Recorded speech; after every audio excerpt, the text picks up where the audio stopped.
आज बात करते हैं मल्च की, एक ऐसी टेक्नोलॉजी जो फार्मर्स ने ऑलरेडी अडॉप्ट कर ली है और बहुत अच्छे से एप्लीकेशन में ये लोग यूज़ कर रहे हैं। किसान भाइयों, मल्च फिल्म क्या होती है, क्यों लगाना चाहिए, ये तो आपको बहुत अच्छे से पता है ऑलरेडी। मैं आपको आज ये बताने आया हूँ कि जब हम मल्च खरीदते हैं तब हमको क्या गलतियाँ नहीं करनी चाहिए, कौन सी मल्च का उपयोग करना चाहिए, किस क्रॉप के लिए, किस माइक्रोन की, किस एज की, और इतनी बारीकियां हैं इस मल्च की चीज़ में कि हमने इसको एक्सेप्ट तो कर लिया है, अडॉप्ट तो कर लिया है, पर हम बहुत सी बार गलत मल्च लेके हमारी क्रॉप का नुकसान कर बैठते हैं। और एक मॉडर्न किसान कभी भी अपनी फसल का नुकसान नहीं करेगा। इसीलिए आज जानते हैं कि कैसे हम अच्छे से अच्छी मल्च खरीदें और किन किन पैरामीटर्स का हमको ध्यान रखना चाहिए। मार्केट में जो मल्च मिलती है वो या तो माइक्रोन से मिलती है, 20 माइक्रोन, 25 माइक्रोन, 30 माइक्रोन, या मिलती है एज से 3। तो यूजुअली हमको क्रॉप के हिसाब से सिलेक्ट करनी पड़ती है। एक आती है वाइट और ब्लैक, एक साइड से जो मल्च वाइट होती है और एक साइड से ब्लैक होती है। इसका जो दूसरा प्रकार है जो सबसे ज़्यादा चलता है वो है सिल्वर ब्लैक, जो एक साइड से सिल्वर होती है और एक साइड से ब्लैक होती है। अब इन्हीं में बहुत सी बार हमारी क्रॉप के रिक्वायरमेंट से हमें जो भी प्लांटेशन करना है उसमें छेद भी करने पड़ते हैं, तो उसे बोलते हैं प्री होल्ड मल्च, जो जैसे गार्लिक के लिए, ऑनियन के लिए अलग अलग टाइप की आती है। ये वाली जो मल्च है इसमें करीब 6 इंच बाय 4 इंच पर छेद है, जिसकी वजह से हम गार्लिक और ऑनियन की जो फसल है वो बहुत अच्छे से लगा सकते हैं।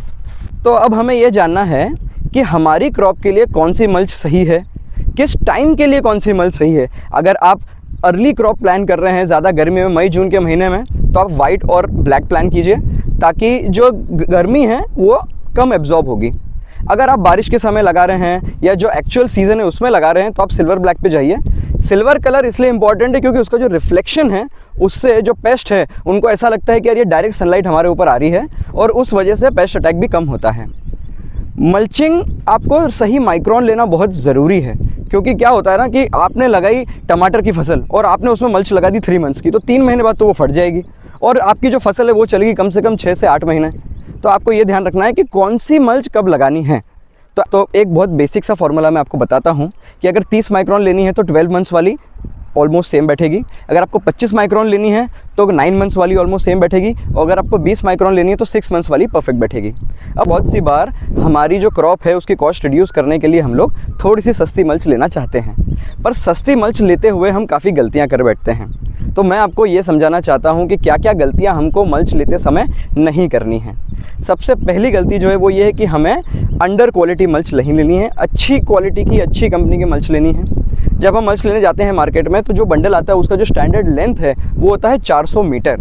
अब बहुत सी बार क्या होता है ना, 400 मीटर नहीं मिलता, 1200 फीट का बंडल मिल जाता है या 380 मीटर का बंडल मिल जाता है। तो आप किस चीज़ के पैसे दे रहे हैं वो आपको इंश्योर करना है।